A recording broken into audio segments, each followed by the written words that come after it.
Thank you, Mr. Chair. Mr. Secretary, I just don't know where to start. So many of my colleagues have asked questions that you either can't or won't answer.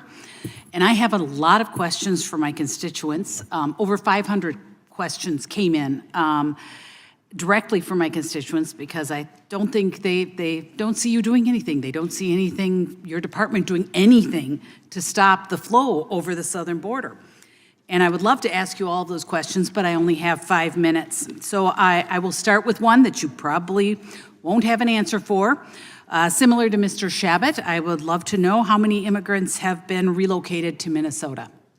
Congresswoman, I will provide data with respect to relocation to the best of my ability. Well, and since you don't have it here, I am formally requesting it now that you send that to my office, and I would appreciate, and you know what, on behalf of Mr. Shabbat, I would ask for you to send that to his office or anyone else who would request that, because I think that's important for our constituents to know.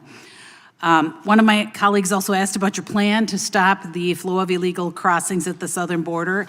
And do you have a real plan? I mean, do you have a plan where there's action, where you are going to be doing something to actually stop that flow? Oh, most certainly, Congresswoman, and I published details about that plan 2 days ago, and those preparations have been in the works for months and months. And in fact, I set up a Southern Border Coordinating Center to bring together the resources of the Department of Homeland Security, and not only the resources of our department, but the resources of the federal government in the interagency. And when do you expect that to? When do you expect that to take effect, so that we can see something happening at the southern border? The implementation is well underway. Congresswoman. So it's in effect, it's working? I mean, are you seeing actual results of that plan? Congresswoman, we are, and we are continuing to build on the plan. It is an advancing and increasing effort on the part of not only the Department of Homeland Security, but the entire relevant federal government agencies. And Mr. Secretary, I would love for you to put together a little something to the effect that we could see, you could tell us what's actually happening, if there's actual results. I would love to have that to my office. Congresswoman, so thank you so much for that, and I'll be looking forward to seeing that. But can you tell me, what do you think securing the border really means? I mean, what does that mean to you, securing the border? Stopping the flow, slowing it? What does that really mean?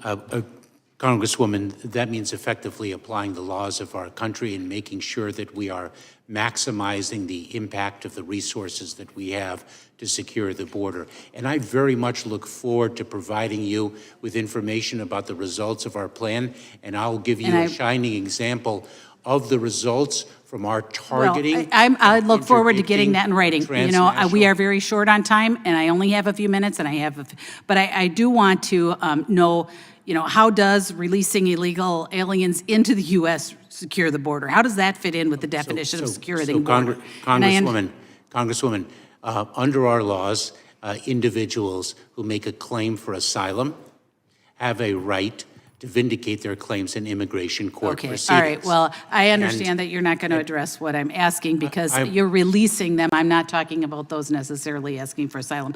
But it is my time, so I'm going to continue. And I just want you to know that some of those questions that I'm getting were asked here today, about how much are we spending on this, that you couldn't answer that one. Why are there no COVID protocols, and what are you really doing to secure the border? Congresswoman, there are COVID. Well, that was a question I had. I'm not asking it. I'm just telling you that was one of the questions I got.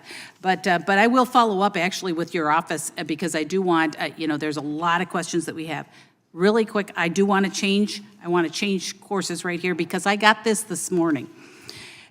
Recently, U.S. Customs and Border Protection made the decision to reduce hours at the port of entry in Lancaster, which is in my district.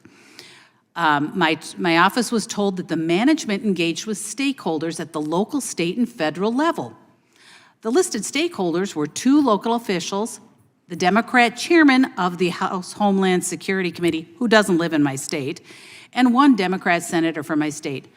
As the Congresswoman who represents the communities that port is that is around the communities for that port, why was I not considered a stakeholder? Why were we not included at all? I mean, is there